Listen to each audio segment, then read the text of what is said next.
I am Daniel Lucas, and welcome to Book 101 Review. Book 101 is all about the books that I read for the last 40 years, and today I have my special guest. He's the author of several books, no other than Mr. Gallagher Green. Thanks for having me on. It's great to be back. Welcome back, Mr. Gallagher. And as usual, can you please introduce more about yourself? Yeah, I'm an author of four published books at the moment, with more on the way. And I write generally contemporary fiction, kind of literary stuff. And all my books as of now are normally always part of the LGBTQIA plus community. Yes, more to come. And thank you for sharing your talents to the world. So, what is the main idea or theme of Born of Death,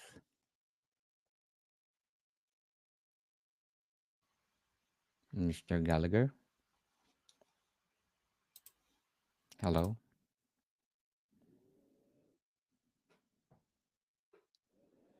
So, Mr. Gallagher Green is the author of four books right now. So, let's do while we're waiting for him. He's the author of Queen. We're not queens, we're bitches. This is the second book that we talk about. And then I'm anti-aging cream. I think we talk about this one on the first episode. So Mr. Green is out. I hope he's coming back. Mm, and we're gonna talk about his third book. What is the third book?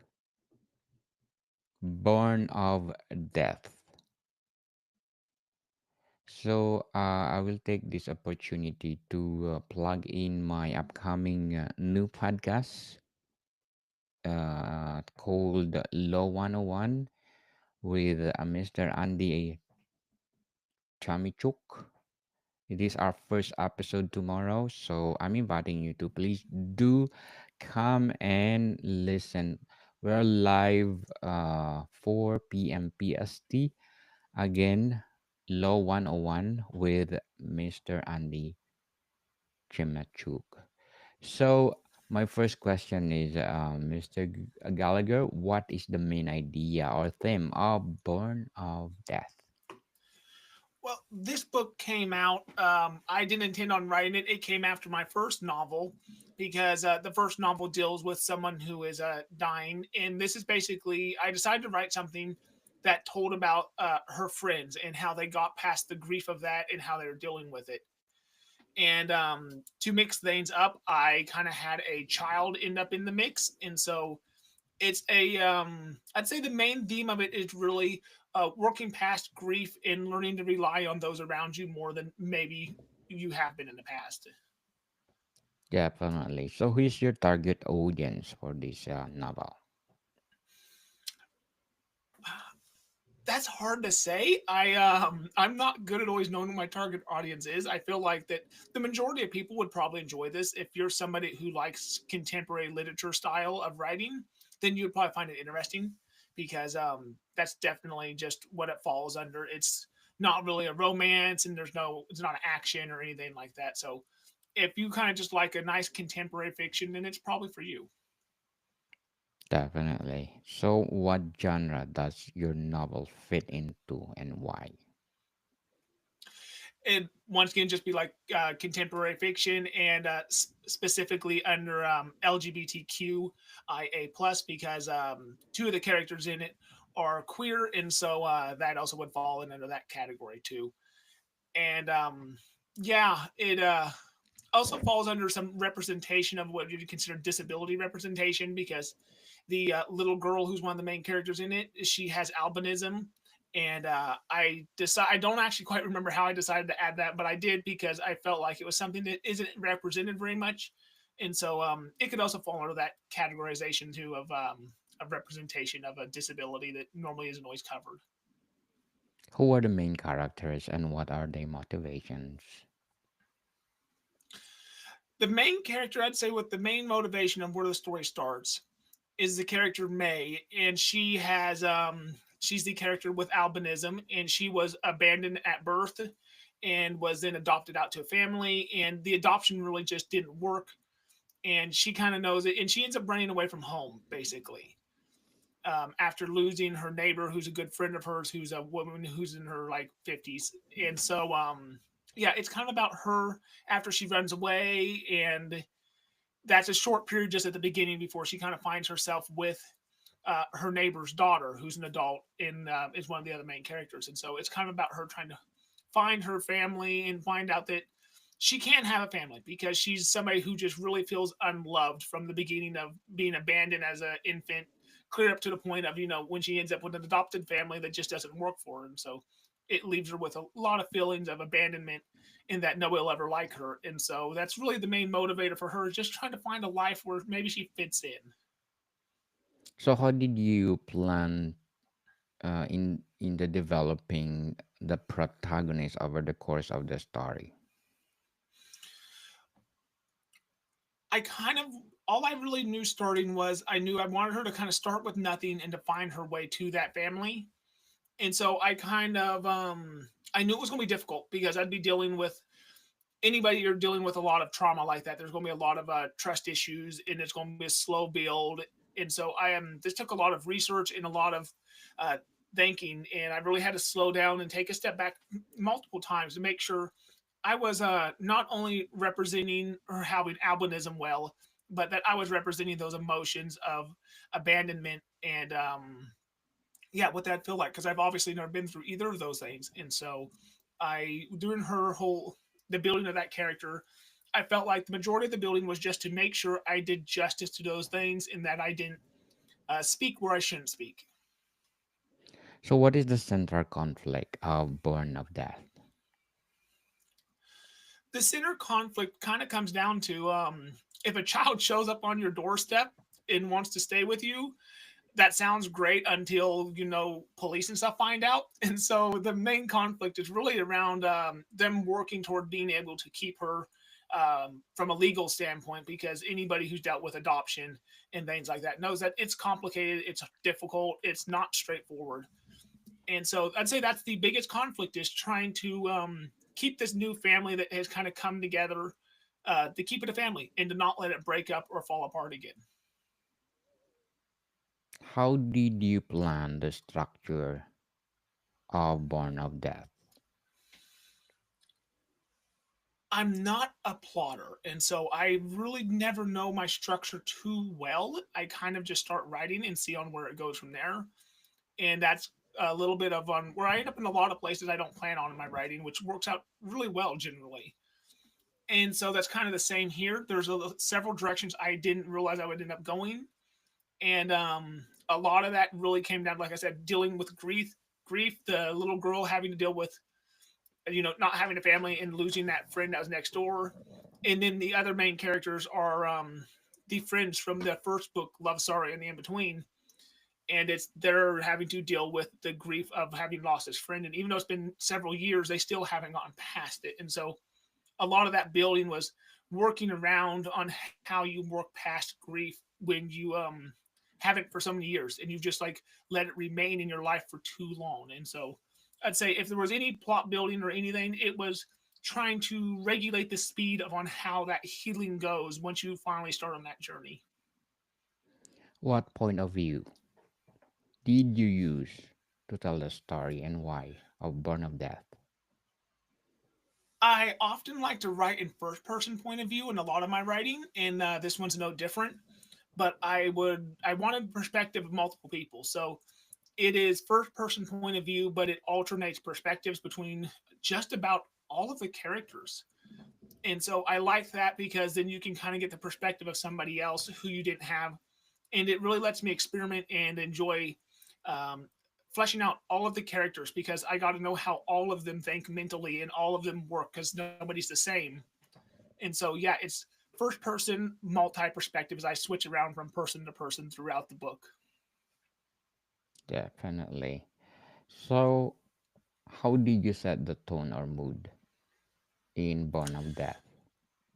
The tone and mood was challenging. It was an emotional roller coaster for me personally because there are plenty of funny moments in this book.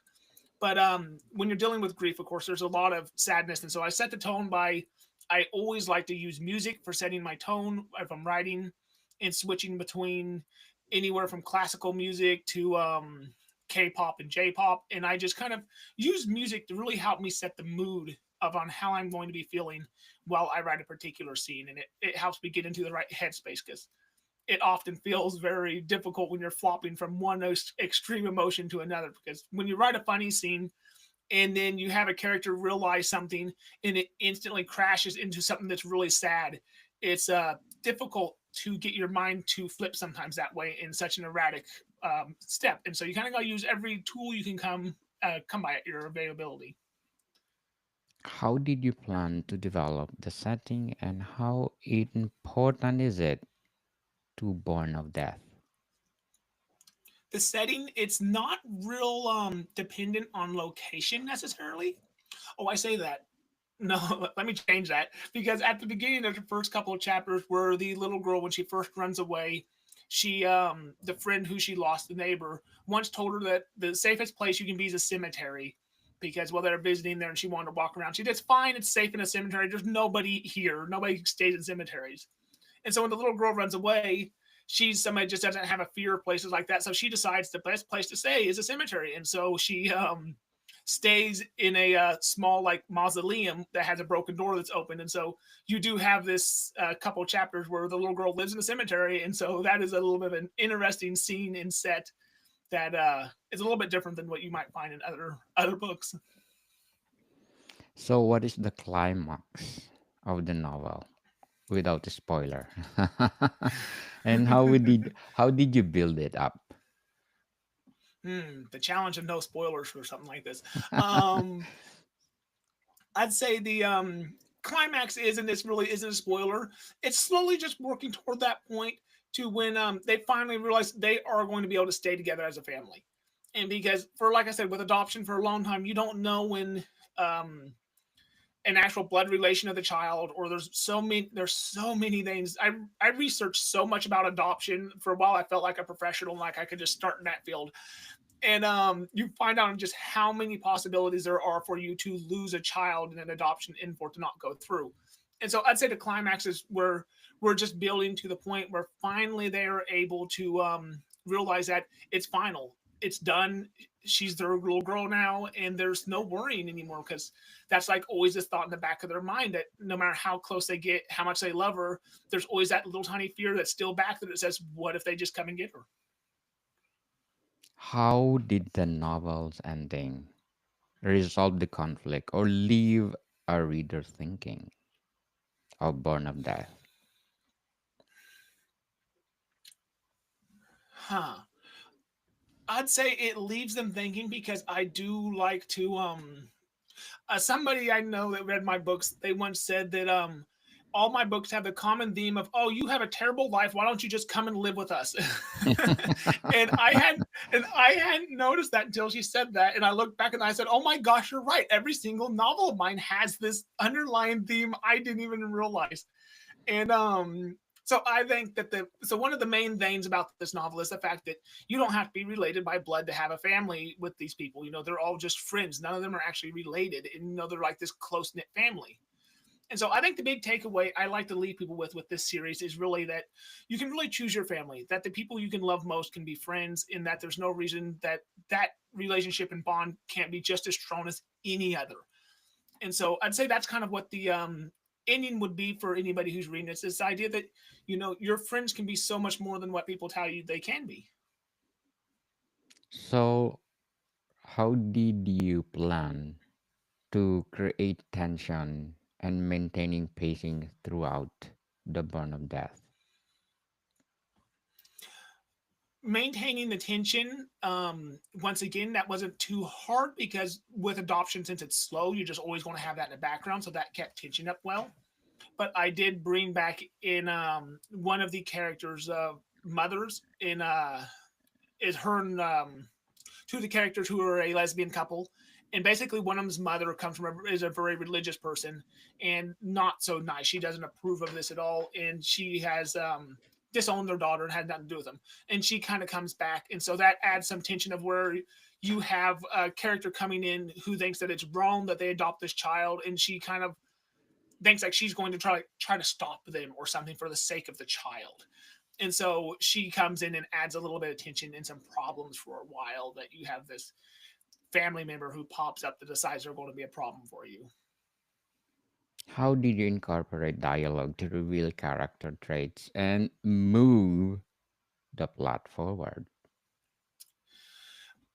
This book, like a lot of mine, I'm a very dialogue heavy writer. And since I'm in contemporary, I feel like that's an easy thing to do because I mean, in contemporary, we're all living in the world, so we don't need too many descriptors because we're not describing a fantasy world. We're describing a sidewalk going down the street to a local coffee place. We all know what that looks like. There's no reason to explain every brick along the way, and so it's always very dialogue heavy. And yeah, it's writing those emotional scenes of dialogue between two characters that really slowly moves things forward and building um, unique personalities for every character.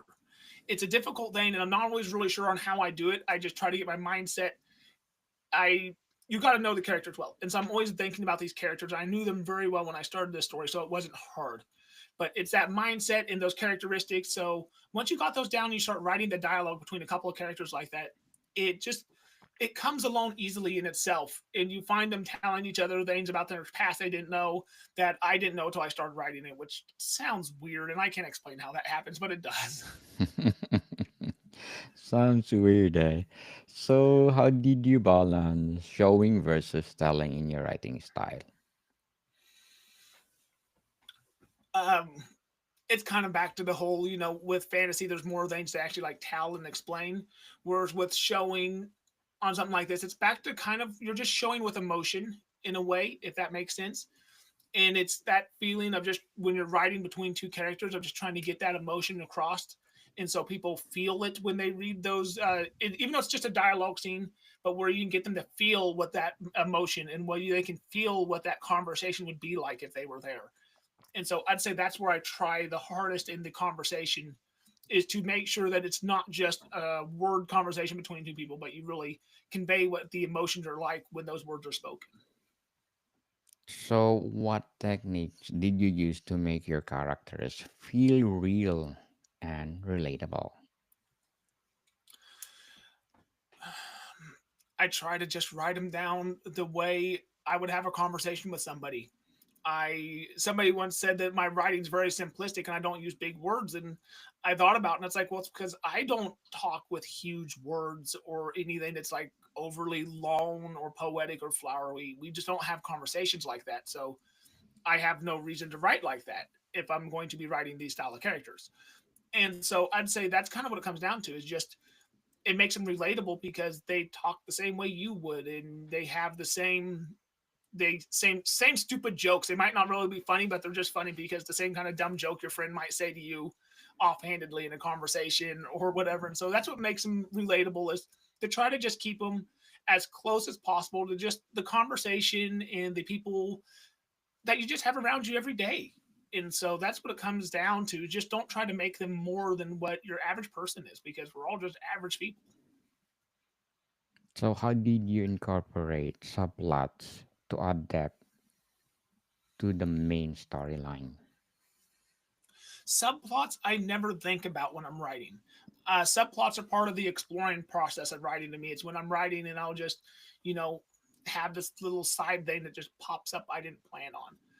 And a lot of those will grow into more than I intended. And there's a scene I don't want to spoil, but it kind of turned into a slight subplot in that way of where I just started thinking about as I was writing the emotions of this character and how much she was grieving for the loss of that friend from that first book and just how it had devastated her in ways that even her best friend did not know. That there were things she didn't realize, even though she was her best friend, and she didn't realize on just how hard it had been.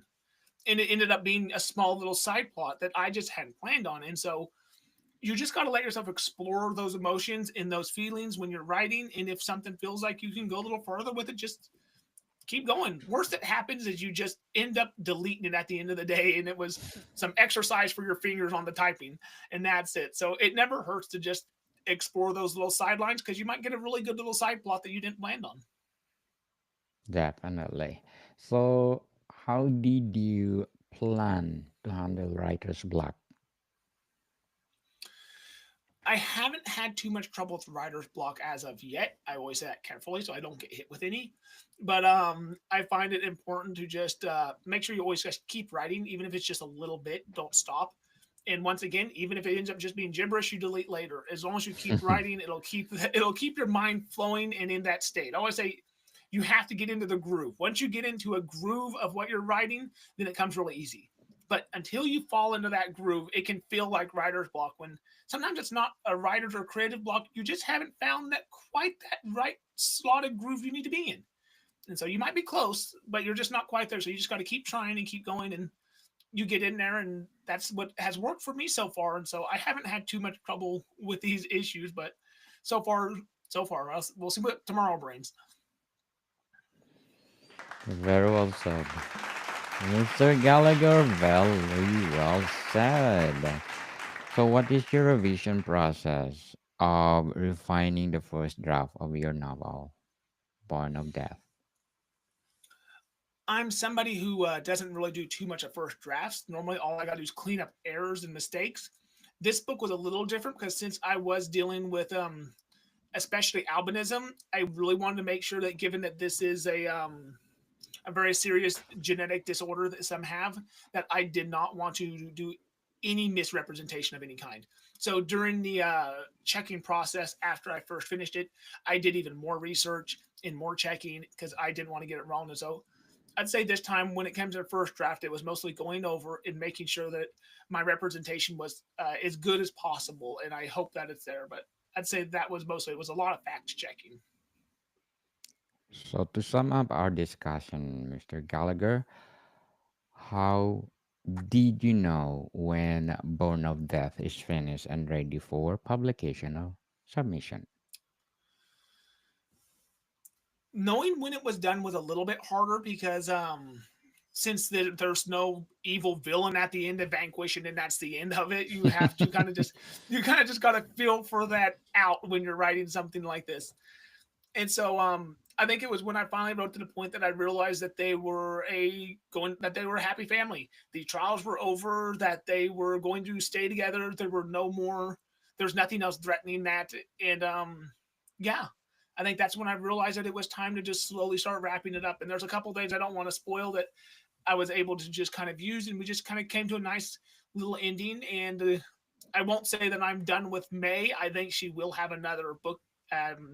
Being that she's only 7 years old in this book, I forgot to mention that she's only 7 years old, and so I feel like I want to do something that's a little bit more of a coming of age and young adult with her to kind of give her happy ending into adulthood to just round her out real quick because I have a bad tendency to deal with my characters. I can't let them go. Yes, happy ending, people, happy ending. So, what will be your advice for those aspiring writers out there? Write what you really. I know a lot of people say this, but it's true to just write what you want and know that you're capable of writing that. Don't feel like you need to write what other people tell you, and don't feel like you can't write just because you don't have the skill set or the supposed quote skill set or training. That so often you tell people you want to write, and the first thing they say is, "Oh, so you're going to college to start taking classes on it?" And it's like you don't have to do that. Just sit down and start writing. And so, I mean, if you want to do the college classes stuff, that's great. But don't feel like you have to. Just know that you're capable of it and just start working at it.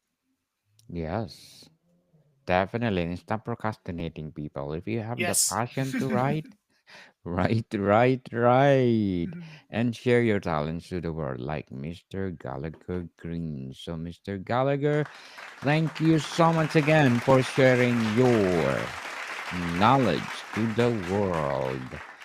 And lastly, what is your short term and long term goals in writing?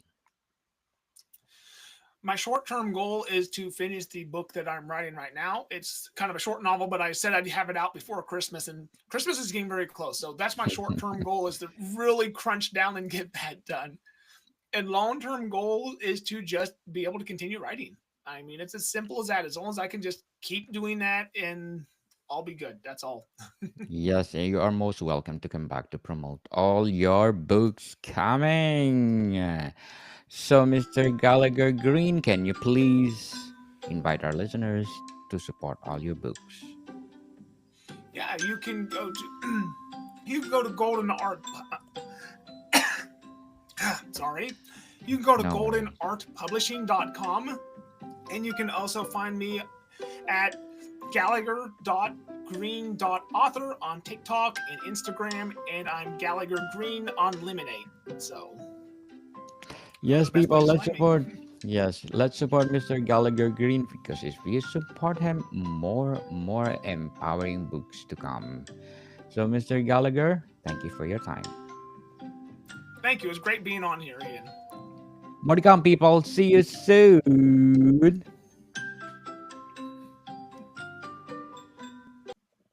As I said,